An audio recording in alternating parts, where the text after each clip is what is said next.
Hi hello everyone, welcome to Raji home style. నేను మీ రాజేశ్వరి అండి. ఈరోజు రాజీ హోమ్ స్టైల్లో శనగపప్పు సగ్గుబియ్యం కాంబినేషన్తో కమ్మటి తీయటి పాయసాన్ని ఏ విధంగా చేసుకోవాలో సింపుల్గా ఈరోజు ఈ వీడియోలో చూసేద్దాము. ముందుగా నేను ఇక్కడ 2 కిలోలమైన శనగపప్పు తీసుకున్నాను. ఈ శనగపప్పుని చాట్లో వేసి సెరిగి రాళ్ళు పుల్లలు ఏవైనా ఉంటే సైడ్ ఆఫ్ పెట్టేసేసి శుభ్రంగా 2 సార్లు కడిగేసి వాటర్ వేసి చక్కగా నానబెట్టేసుకోవాలి. 1 గంట ముందు నానబెట్టుకున్నామంటే తొందరగా ఉడుకుతాయి, పాయసం తొందరగా అవుతుందన్నమాట. ఇందులోకి సరిపడా సగ్గుబియ్యాన్ని నేను 1 కిలోమైన తీసుకున్నానండి. 2 కిలోల శనగపప్పుకి 1 కిలో సగ్గుబియ్యం అనేది పడుతుంది. ఈ శనగపప్పుని చక్కగా సెరిగేసి కడగాల్సిన అవసరం ఏమీ లేదు, అలాగే గిన్నెలో వేసి నానబెట్టుకుంటే సరిపోతుంది. ఇవి కూడా తొందరగా నానాయంటే తొందరగా ఉడికిపోతాయి. శనగపప్పు నానిన తర్వాత వెడల్పాటి గిన్నెలో వాటర్ చక్కగా బాయిల్ అవుతున్నప్పుడు నానబెట్టిన శనగపప్పును వేసుకొని ఉడికించుకోవాలండి. వాటర్ని ముందుగా బాయిల్ చేసుకుని తర్వాత శనగపప్పు వేసుకోవాలి. ఇవి ఉడకటానికి కనీసం 10 నుంచి 15 నిమిషాలు టైం పడుతుంది. ఈ టైంలో బెల్లాన్ని ఈ విధంగా చిన్న ముక్కలుగా కట్ చేసుకోవటం కానీ రాయితో కొట్టడం కానీ చేసుకోవాలి. నేనైతే రాయితో కొట్టేస్తున్నానండి, కట్ చేయడానికి టైం పడుతుంది. 2 కలిసి 3 కిలోలు ఉన్నాయి కాబట్టి బెల్లం కూడా 3 కిలోలు పడుతుంది. మధ్యలో నేను సేమియా కూడా యాడ్ చేశాను కాబట్టి 3.5 కిలోమైన బెల్లం తీసుకున్నాను. బెల్లాన్ని ఈ విధంగా చిన్న ముక్కలుగా కట్ చేసి పెడుతున్నాను అనమాట. శనగపప్పు ఉడికేలోగా ఇలా కట్ చేసి పెట్టుకోవాలి. శనగపప్పు ఉడికిన తర్వాత నానిన సగ్గుబియ్యాన్ని వేసుకోవాలి. శనగపప్పు 70-80% ఉడికిన తర్వాత సగ్గుబియ్యం వేసుకోవాలండి. పూర్తిగా ఉడకాల్సిన అవసరం లేదు. 70 to 80% ఉడికిన తర్వాత సగ్గుబియ్యం వేసుకుంటే సరిపోతుంది. ఇవి కూడా ఉడకటానికి ఒక 10 మినిట్స్ పైన టైం పడుతుందన్నమాట. ఇవి 2 చక్కగా ఉడికిన తర్వాత చిన్న ముక్కలుగా కొట్టేసి పక్కన పెట్టి ఉంచుకున్న బెల్లం తురుమును వేసేసుకోవాలి. ఇలా బెల్లం తురుమును వేసేసి స్టవ్ని కానీ మీడియం ఫ్లేమ్లో పెట్టుకోవచ్చు.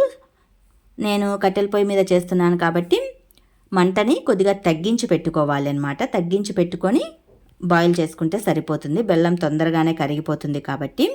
సగ్గుబియ్యం శనగపప్పు పూర్తిగా ఉడికిన తర్వాతనే బెల్లాన్ని వేసుకోవాలి. ముందుగానే వేస్తే అవి ఉడకవండి. వన్ ఆఫ్ ద పాయింట్ అనమాట ఇది. తర్వాత స్టవ్ పైన ఒక 1/2 కిలోమైన సేమియా తీసుకొని దోరగా వేపుకోవాలి. వేపిన తర్వాత ఆ సేమియాని కూడా ఉడుకుతున్న బెల్లం శనగపప్పు సేమియాలలో వేసేసుకోవాలి. కొద్దిగా వేపుకొని వేసుకుంటే టేస్ట్ అనేది బాగుంటుంది. సేమియా వేయటం వేయకపోవటం అనేది మన చాయిస్ అండి. కంపల్సరీ వేయాల్సిన అవసరం ఏమీ లేదు. మీకు ఇష్టం ఉంటే వేసుకోండి. వేయటం వలన పాయసం బాగుంటుందని చెప్పేసి కొద్దిగా సేమియాని యాడ్ చేసాము. ఇందులోనే జీడిపప్పు ద్రాక్ష బాదం పలుకుల్ని తీసుకొని స్టవ్ పైన ఆయిల్ వేసేసి ఆయిల్లో ఈ జీడిపప్పు ద్రాక్ష బాదం పలుకుల్ని దోరగా వేపుకోవాలి. లైట్గా వేపుకోవాలి. నెయ్యిలో అయినా వేపుకోవచ్చు. మేమైతే ఆయిల్లోనే వేపేస్తున్నాము. ఆయిల్లో వేపిన తర్వాత చక్కగా వీటిని కూడా తీసుకెళ్ళి ఉడుకుతున్న సేమియా శనగపప్పు పాయసంలో వేసుకుంటే సరిపోతుంది. మరీ ఎక్కువగా వేపద్దండి. నేను ఎక్కువ పరిమాణంలో చేస్తున్నాను కాబట్టి ఇలా గుప్పెడుమైన తీసుకున్నాను. తక్కువైతే తగ్గించి వేసుకోండి. ఇందులోనే కచ్చాపచ్చాగా దంచేసిన యాలకలను కూడా యాడ్ చేసుకోవాలి. 1 ప్యాకెట్ యాలకలు అయితే మాకు పట్టాయండి. మేము ఈ రెసిపీని నేను ఇల్లు కట్టేటప్పుడు స్లాబ్ వేసుకునేటప్పుడు కూలోళ్ళ కోసం చేయించాను. సో దాన్ని చిన్ని వీడియోగా చేసి మీకు షేర్ చేస్తున్నాను అనమాట. మంచి టేస్టీతో చేశారండి, చాలా బాగుంది ఇది మాకి. ఇలా ఉడుకుతున్నప్పుడు యాలకల పొడి వేయించిన జీడిపప్పు ద్రాక్ష అని వేసేసుకోవాలి. చక్కగా తిప్పేసేయాలన్నమాట.